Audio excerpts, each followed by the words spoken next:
પદ્મશ્રી દુલ્લા કાગની 122મી જન્મજયંતિ નિમિત્તે કાગવંદના કાર્યક્રમ યોજાયો હતો। અમરેલી જિલ્લાના લોક સાહિત્ય સેતુ દ્વારા સરસ્વતી વિદ્યા મંદિર જયસિંહપુરા ખાતે લોક સાહિત્ય સેતુના સ્થાપક પ્રમુખ કવિ મહેન્દ્રભાઈ જોશીના અધ્યક્ષસ્થાને પદ્મશ્રી ભક્ત કવિ દુલ્લાભાઈ કાગના 122મા જન્મજયંતિ નિમિત્તે કાગવંદના કાર્યક્રમ યોજવામાં આવ્યો હતો, જેનું દીપ પ્રાગટ્ય સંસ્થાના પ્રમુખ હિતેશભાઈ મહેતાના હસ્તે કરવામાં આવ્યું હતું। સરસ્વતી વિદ્યા મંદિરની બાળાઓએ સ્વાગત નૃત્ય રજૂ કરી કવિ મહેન્દ્રભાઈ જોશી તેમજ લોક સાહિત્યકાર રમેશભાઈ જાદવ, બાઉભાઈ ભટ્ટુ કવિ દુલ્લાભાઈ કાગની રચનાઓ રજૂ કરી હતી। સરસ્વતી વિદ્યા મંદિરના નિયામક પ્રવીણભાઈ કથિરિયા અને કાગબાપુની જાણીતી રચનાથી સૌને આવકારી હતા। પ્રતાપસિંહ રાઠોડ અને કરણભાઈ વાજા શાળાના સ્ટાફગણ તેમજ વિદ્યાર્થીઓ ઉપસ્થિત રહી સમગ્ર કાર્યક્રમનું આગવી શૈલીથી સંચાલન પ્રકાશભાઈ શુક્લાએ કરેલ હતું અને આભાર વિધિ શાળાના આચાર્ય પૂજાબેન ડોબરિયાએ કરી હતી।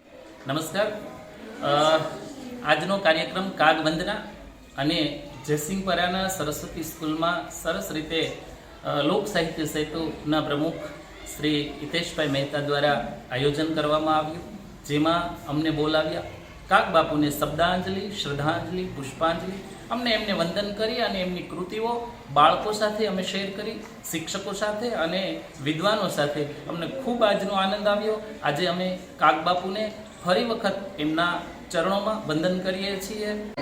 કાગબાપુનો જન્મદિવસ નિમિત્તે અમારી સ્કૂલમાં કાર્યક્રમ હતો, તેમાં દુઆ સાંભળીને અમને લોકોને બહુ જ મજા આવી।